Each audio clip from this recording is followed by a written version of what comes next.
শুধু সকাল বিকাল দুই বেলা যদি আমার খাবারের বন্দোবস্ত হয়, আমি আর নবীর লক ছাড়ি না।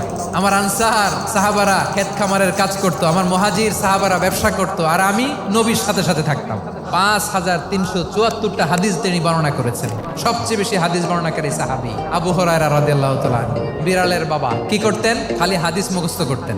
হাদিস প্রিজার্ভেশনের কাজে বিশ্বনবী ওনাকে কাজে লাগিয়েছেন। উনি একদিন বলেন, ইয়া রাসূলুল্লাহ আসমাউ মিনকা কাসীরান ফালা আহফাজু। নবী অনেক কথা শুনি, আমার মনে থাকে না। বিষ্ণু বললেন, তাই তোমার চাদরটা বিছাও। আবু হুরায়রা বিছালেন। বিশ্বনবী হাত বুলায় দিলেন। এরপরে অনেক হাদিস বর্ণনা করলেন। আবু হুরায়রা বলে, তারপর থেকে বিশ্বনবী যাই বর্ণনা করে আমি শুনি আর একটাও ভুলি না। এখন সুবহানাল্লাহ। বিশ্বনবী ওনাকে নবীর এই যে লক্ষ হাদিস প্রিজার্ভেশনের এই দায়িত্ব দিয়েছেন সাইয়েদনা আবু হুরায়রা রাদিয়াল্লাহু তাআলা আনহু।